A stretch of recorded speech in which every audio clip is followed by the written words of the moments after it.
بونوس‌های ویژه سیبت یکی از مزیت‌های اصلی این سایت برای کاربرانه که به اونها امکان میده با استفاده از این بونوس‌ها شانس خودشون رو برای کسب سود بیشتر در بازی‌های مختلف افزایش بدن. بونوس‌ها در سیبت به طور منظم و در زمان‌های خاصی ارائه میشن، مثل دوشنبه و پنجشنبه‌های طلایی که کاربران میتونن از تخفیفات و هدایا بهره مند بشن.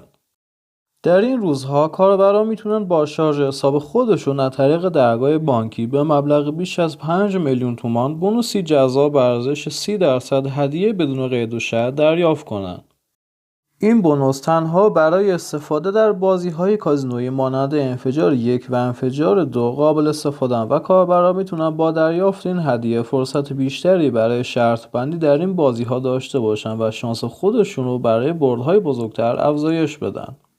نحوه فعالسازی بونوس‌های سیبت شامل چند مرحله است که عبارتند از: شارژ حساب. ابتدا باید حساب کاربری خودتون رو از طریق درگاه مستقیم بانکی شارژ کنین. دقت کنین که مبلغ شارژ باید بیش از 5 میلیون تومان باشه تا واجد شرایط دریافت بونوس 30% بشین.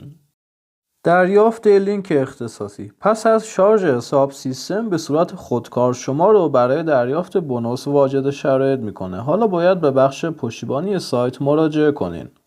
ارسال درخواست به پشتیبانی. برای فعالسازی بونوس لازمه که یک تیکت به تیم پشتیبانی سایت ارسال کنین.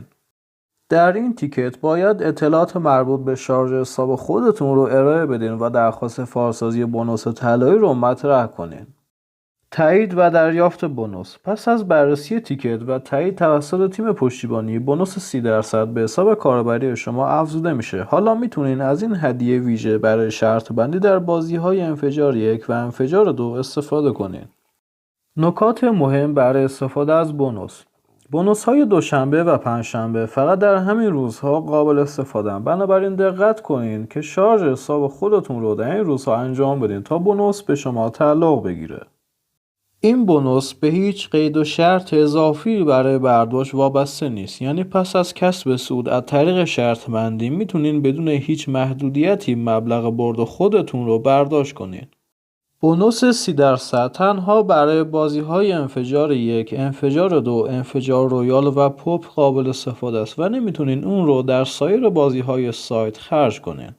بونوس‌های ارائه شده در سیبت به شما این امکان رو میده که با یک سرمایه‌گذاری اولیه میزان سود خودتون رو چندین برابر کنین. این بونوس‌ها به خصوص برای کاربرانی که علاقه‌مند به بازی‌های پر ریسک و پرهیجان مثل انفجار 1 و انفجار 2 هستند بسیار مفیده. شما با دریافت بونوس میتونین به میزان بیشتری شرط بندی کنین بدون اینکه از سرمایه اصلی خودتون ریسک کنین.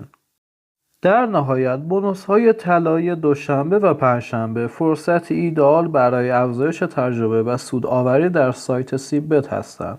مطمئن بشین که به طور منظم حساب خودتون رو در این روزها شارژ کرده و از بونوس‌های جذاب این سایت بهره مند بشین.